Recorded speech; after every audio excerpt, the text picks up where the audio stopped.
All right, here's our second lesson. It is converting standard units. And when you are converting standard units, the standard system is much harder than the metric system. So there's a lot more math involved with it. So when we are converting a smaller unit into a larger unit, you are going to divide. And when converting a larger unit into a smaller unit, you are going to multiply. Okay, so here's a list of the standard measurements that you are going to need. So it might be a good idea for you to pause the video and get these written down in your yellow pages. Converting standard measurements. So our first example, how many feet are in 120 yards? So if I underline my terms that I need to know, I have feet and then I have yards. And I set this up a little bit differently. I set it up with this vertical line, just meaning a multiplication sign. And I have 120 yards. And I want to go into feet. So if I'm going to go into feet, I'm going to put that straight across. And if I think of this vertical line as multiplication, I can go diagonally to cross simplify. So I'm going to get my yards simplified off right there. Okay, one thing I do know is I have 3 feet in 1 yard. Okay, so what I'm going to put in this vertical line is 3 feet to 1 yard. And now I'm going to multiply straight across. I'm going to cross my labels off. So I have 120 times 3 divided by 1. 120 times 3 is going to give me 360, not yards, it's going to be feet. Feet.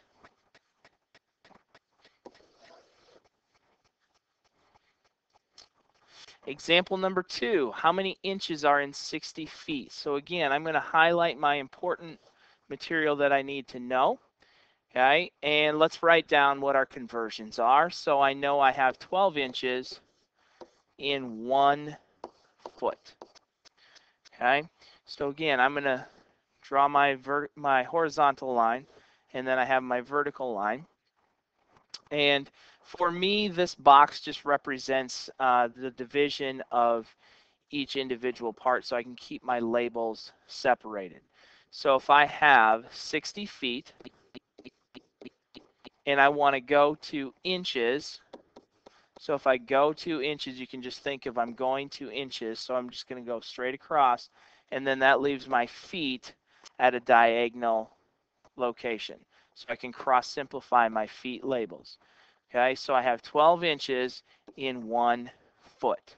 So that means I'm going to multiply 60 times 12, and I'm going to divide by 1. So if I take 60 times 12, that's going to give me 720 inches.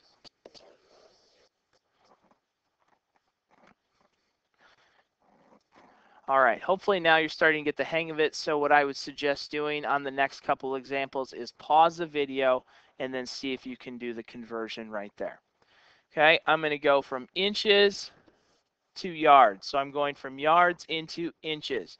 So if I know 12 inches is in 1 foot and there's 3 feet in 1 yard, then I know that there's 36 inches in 1 yard.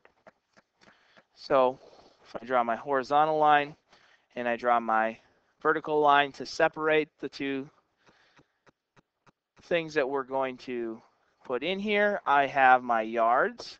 So I have my 6 yards, and again I'm going to go diagonally with yards, and then that means I'm going yards into inches, and we know that there's 36 inches in 1 yard. So basically what I've done with this part of my problem is I've taken this information and just wrote it as a ratio. So now what I'm left with is I'm going to multiply straight across. I'm going to cross simplify my yards, and I'm going to take 6 times 36, and then I'm going to divide that by 1. So when I take 36 times 6, when I multiply that out, That's 36. That gives me 18 plus 3, 216. So I have 216 inches.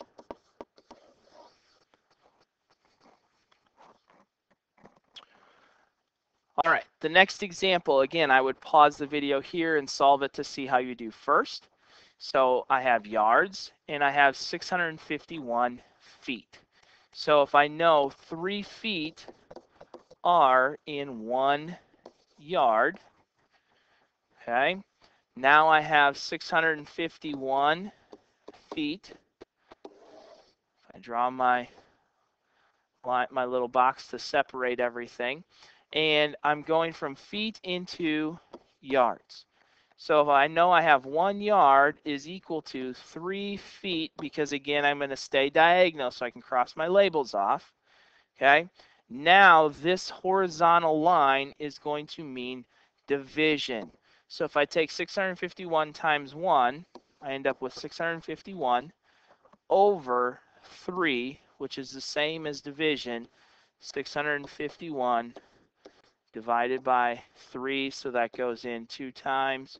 So that's 6, and then 3 goes into 5 1 time. So that's 3, 2, bring my 1 down. 3 goes into 21 7 times. So that gives me 217 yards.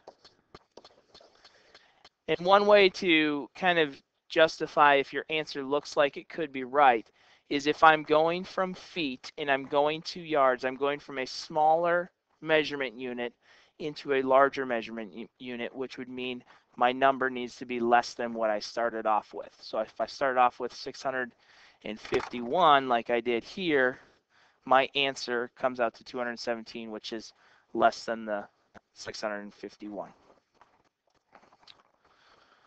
All right, how many feet are in 72 inches? So again, if I have feet and I have 72 inches, if I know I have 12 inches in 1 foot, so 72 inches, and I'm going to make my box again.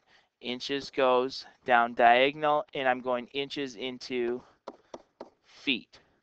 So if I have 1 foot, there's 12 inches in 1 foot. So I can cross my inches labels off, and I'm left with 72 times 1 is 72, and then I'm left with 12 on the bottom. So I'm going to take 72 and divide that by 12, and I get an answer of 6 feet. All right, here's our last example, and we're going to convert time. How many hours are in 240 minutes? So if I know 60 minutes is equivalent to 1 hour. Okay, so I want to know how many hours are in 240 minutes. So 240 minutes, and then my label down here is going to be minutes. My label up here is going to be hours. So my minutes are going to cross off. If I look over here, it says 1 hour in 60 minutes. So again, if I multiply straight across, that's 240 times 1 is 240 divided by 60. And then when I divide those out, if I cross off the zeros, 24 divided by 6 just gives me 4 hours. And that would be my answer. Okay, so we've spent some time going through the standard system. Now you have 6 questions as a formative assessment at the end to see how you can do with converting that. And these are your 6 questions that will follow the video. So you can work them out right now and then go on to the video itself.